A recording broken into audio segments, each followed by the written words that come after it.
10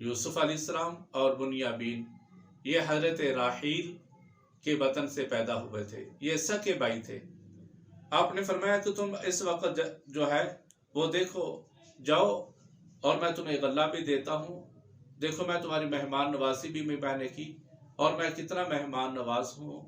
اور تمہیں غلہ بھی پورا پورا میں ناپ کے دے رہا ہوں۔ اس کے بعد جب تم نے آنا ہے نا تو اپنے بھائی کو بھی ساتھ لے کر آنا، اس بھائی کو بھی ساتھ لے کر آنا جو گھر کے اندر تم چھوڑ کے آ گئے ہو۔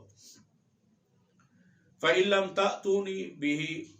فَلَا كَيْدَ لَكُمْ عِندِي وَلَا تَقْرَبُونَ، اور ساتھ ہی آپ نے ایک دھمکی بھی دی کہ اگر تم اپنے بھائی کو نہ لے کر آئے نا پھر تم نہ میرے قریب آنا اور نہ ہی تمہیں غلہ ملے گا۔ جب اتنا کہا نا یوسف علیہ السلام نے تو آپ کے بھائی پریشان ہو جاتے وقتی طور پر، کہنے لگے قالوا سنراود عنہ اباہ وانا لفاعلون، ہم اس بات کے اوپر اپنے باپ کو قائل کر لیں گے اور وہ قائل ہو جائیں گے، اور ہم اس کے بعد جب آئیں گے تو ان کو بھی ساتھ لے کر آئیں گے۔ اور جب اتنا کہا تو حضرت یوسف علیہ السلام نے اپنے خدمتکاروں کو جو غلہ ناپ کے، جو غلہ ایک پیمانے کے لحاظ سے پورا کر کے ہر ایک کو دے رہے تھے، تو اس وقت حضرت یوسف علیہ السلام جو بھی غلہ لینے کے لیے آتا تو آپ اس کو اتنا غلہ دے دیا کرتے تھے جتنا ایک اونٹ اپنا وزن اٹھا سکتا ہے، یعنی اس انداز میں وافر مقدار کے اندر غلہ دے دیتے تھے تاکہ ان سے جلدی ختم نہ ہو۔ وقال لفتيانه جعلوا بضاعتهم في رحالهم لعلهم يعرفونها اذا انقلبوا الى اهلهم لعلهم يرجعون، تو آپ نے اپنے خدمتگار تھے آپ کے، جو آپ کے ملازمین تھے جن کی ڈیوٹی تھی غلے کے اوپر، آپ نے ان کو کہا یہ جو رقم لے کے آئے نا، انہوں نے اپنے گھر سے رقم دی، جو رقم لے کر آئے تھے، تو یوسف علیہ السلام نے ان کی رقم کو دیکھا، گھر کے حال و احوال کو پہچان گئے کہ ہمارے گھر کے اندر کیا ہے، ہمارے باپ کی کیفیت کیا ہے، تو آپ کی آنکھوں کے اندر آنسو آ جاتے ہیں۔ اپنے خدمت والے ساتھیوں کو فرمایا کہ تم نے ان کی جو رقم لی ہے نا، یہ ساری رقم کیا کرو، ساری رقم تم ان کے بوریوں کے اندر تم نے رکھ دینی ہے، یعنی جو رقم لے کر آئے تھے ایک تھیلی کے اندر، آپ نے فرمایا ان کی رقم، ان کی جو تھیلی ہے نا، تھیلی کے اندر جو رقم ہے وہ اسی انداز میں ان کی بوریوں کے اندر رکھ دو تاکہ جب یہ گھر جائیں تو گھر جا کر کھولیں گے تو اپنی پیسوں کی پہچان لیں گے۔ تو مقصد یہ تھا کہ ہمارے گھر کے اندر، ہمارے گھر کے حالات جو ہے وہ ٹھیک نہیں، غربت ہے اور اسی انداز میں ہمارا باپ بوڑھا ہے، تو آپ نے اپنے بھائیوں سے پیسہ لینا بھی گوارا نہ کیا، بلکہ اپنی طرف سے جو پیسے لیے تھے وہ واپس ان کی بوریوں کے اندر رکھ دیے۔ فلما رجعوا الى ابيهم قالوا يا ابانا منع منا الكيل، ادھر سے یہ قافلہ مصر سے چل کے کنعان کے اندر جب پہنچتا ہے تو اپنے گھروں کے اندر جاتا ہے، تو یوسف علیہ السلام کے بھائی بادشاہ کی بہت تعریف کرتے ہیں، اور جو انہوں نے مہمان رکھا، مہمان کے بارے میں بھی بہت تعریف کی، وہ بہت زیادہ اچھے مہمان نواز ہیں، انہوں نے ہمیں کھانا وغیرہ بھی اچھا کھلایا اور ہمیں بڑی عزت کے ساتھ یعنی عزت کے ساتھ ہمیں رکھا، اور یہ دیکھو ہمیں یہ کتنا انہوں نے غلہ دے دیا ہے۔ اور ساتھ ہی فرمایا کہ اس کے بعد اس بادشاہ نے ایک شک رکھ دی ہے کہ تم نے اپنے بھائی کو لے کر آنا ہے، اگر نہیں لے کر آؤ گے تو پھر جو ہے وہ تمہیں غلہ نہیں ملے گا۔ اور جب یہ قافلہ آتا ہے، گھر کے اندر آتا ہے، تو گھر کے اندر آ کر بوریوں کو کھولا تو وہاں سے پیسے بھی سارے برآمد ہو جاتے ہیں، سارے نکل آتے ہیں، تو کہنے لگے دیکھو ذرا اے ابا جان، اس بادشاہ نے ہمیں غلہ بھی دے دیا اور جو پیسے تھے وہ بھی ہمارے واپس لوٹا دیے، تو آپ ایسا کرنا کہ اس کے بعد ہمارے ساتھ ہمارے بھائی کو بھی روانہ کرنا۔ قال هل آمنكم عليه إلا كما أمنتكم أخيه من قبل فالله خير حافظا وهو أرحم الراحمين، آپ نے فرمایا کہ میں تمہیں کیسے بھیجوں، میں تمہیں بیٹے کو کیسے ساتھ بھیج سکتا ہوں؟ اس سے پہلے بھی تو میں نے ایک بیٹا بھیجا تھا، اور جو اس کے ساتھ معاملہ ہوا وہ اللہ بہتر جانتا ہے، لیکن اب میں فاللہ خیر حافظہ، اللہ جو ہے وہ بہتر سارا نظام چلانے والا ہے، وہ بہتر حفاظت کرنے والا ہے۔ وَلَمَّا فَتَحُوا مَتَاعَهُمْ وَجَدُوا بِضَاعَتَهُمْ رُدَّتْ إِلَيْهِمْ قَالُوا يَا أَبَانَا مَا نَبْغِي هَٰذِهِ بِضَاعَتُنَا رُدَّتْ إِلَيْنَا وَنَمِيرُ أَهْلَنَا وَنَحْفَظُ أَخَانَا وَنَزْدَادُ كَيْلَ بَعِيدٍ ذَلِكَ كَيْلٌ يَسِيرٌ۔ اور جب وہ سامان کھولتے ہیں تو دیکھا کہ سارا پیسہ بھی واپس آ گیا ہے۔ سارا پیسہ جب واپس آیا ہوا ہے تو حضرت یوسف علیہ السلام کے بارے میں ساری گفتگو ہوئی، وہ بادشاہ ایسا تھا، بادشاہ ایسا تھا، اس نے ہمارے ساتھ یہ سلوک کیا، یہ سلوک کیا۔ تو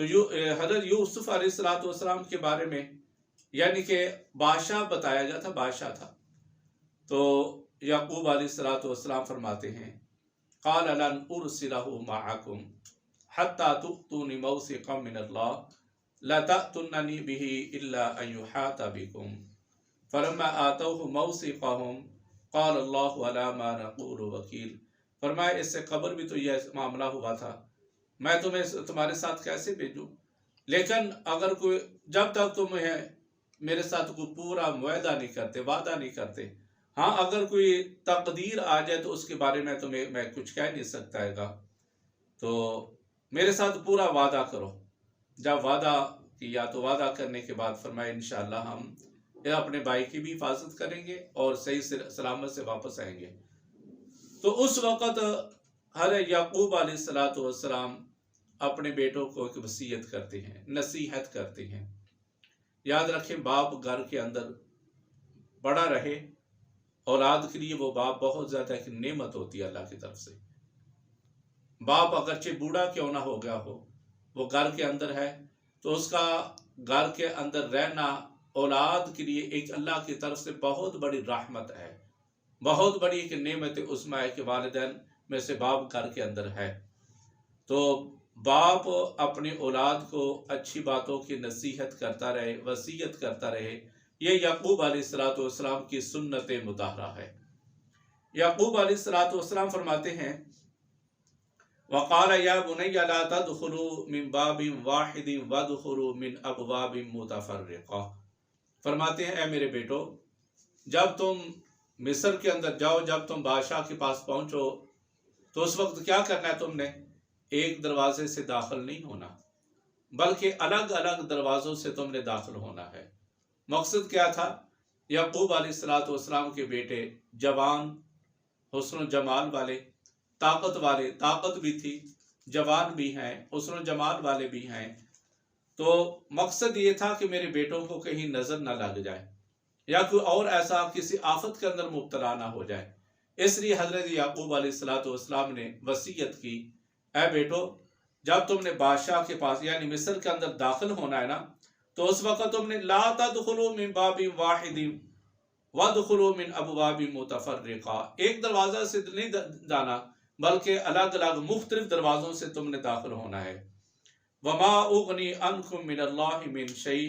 ان الحکم الا للہ، جو تمہیں کوئی مصیبت آئے، جو کچھ معاملہ ہوئے، وہ ان کے لیے الحکم اللہ کا ہی چلتا ہے، اللہ کا ہی حکم ہوگا۔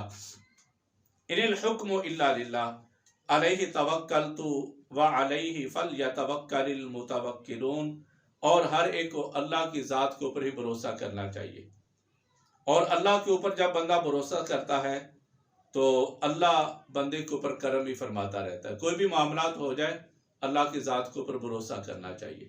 آج کل ہم اللہ کی ذات کے اوپر بھروسہ نہیں کرتے، اور جو بندہ اللہ کی ذات کے اوپر توکل کر لیتا ہے نا، تو توکل جب بندہ اللہ کی ذات کے اوپر کرتا ہے تو یقیناً اللہ تبارک و تعالیٰ توکل کی وجہ سے یعنی اللہ کی ذات کے اوپر بھروسہ کرنے کی وجہ سے اللہ کی مدد شامل حال ہو جاتی ہے۔ تو اس وقت اللہ کے پیغمبر نے اتنا کہا تھا کہ ایک دروازہ سے نہیں جانا بلکہ الگ الگ دروازے سے جانا ہے۔ اور جب حضرت یوسف علیہ السلام کی بارگاہ میں پہنچ رہے ہیں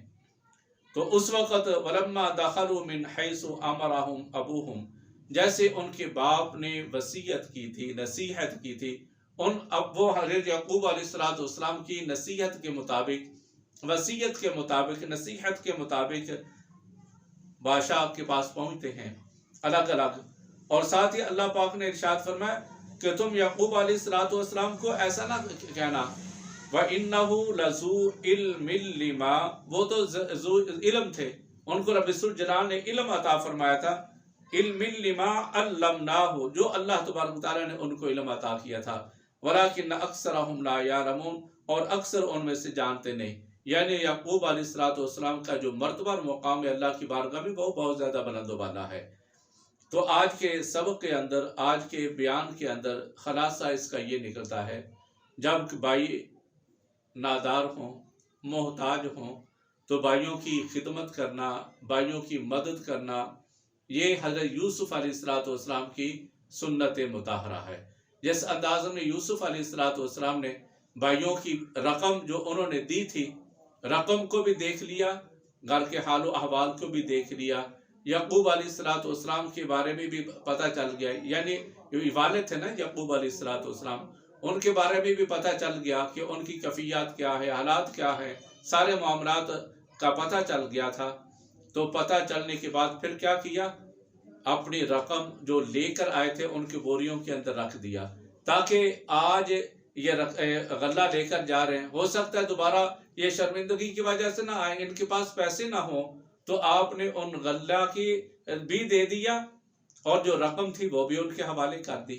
اور دوسرا یعنی بھائیوں کی خدمت کرنا، ان کی مدد کرنا یوسف علیہ السلام کی سنت مطہرہ۔ اور دوسرا سبق آج کے درس کے اندر ہمیں یہ ملتا ہے کہ باپ جیسا بھی ہو، اولاد کے لیے بہت بڑی ایک رحمت ہے۔ باپ اولاد کے لیے بہت بڑی اللہ کی طرف سے رحمت ہے، رحمت ہی نہیں بلکہ بہت بڑی ایک نعمت ہے۔ تو اپنے باپ کی قدر کرنی چاہیے۔ باپ جس انداز میں اچھی بات کا حکم دے، اولاد اس بات کو، اس جو باپ کہے اس کے اوپر عمل کرنا چاہیے۔ جب اولاد عمل کرے گی تو انشاءاللہ باپ کی دعائیں بھی شامل حال ہوتی ہیں، تو اللہ کی رحمتیں بھی ہوتی رہتی ہیں۔ تو اللہ تبارک تعالی ہم سب کو آج کے سبق کے اندر، آج کے درس کے اندر رب ذوالجلال ہم سب کو اس کو سمجھنے کی توفیق عطا فرمائے۔ بقیہ انشاءاللہ بیان اگلا ہوگا۔ اللہ تبارک تعالی ہم سب کو قرآن مجید کے نے جو احکامات نازل فرمائے، عمل کرنے کے اللہ توفیق عطا فرمائے۔ وآخر دعوانا الحمدللہ رب العالمین۔ السلام علیکم ورحمۃ اللہ وبرکاتہ۔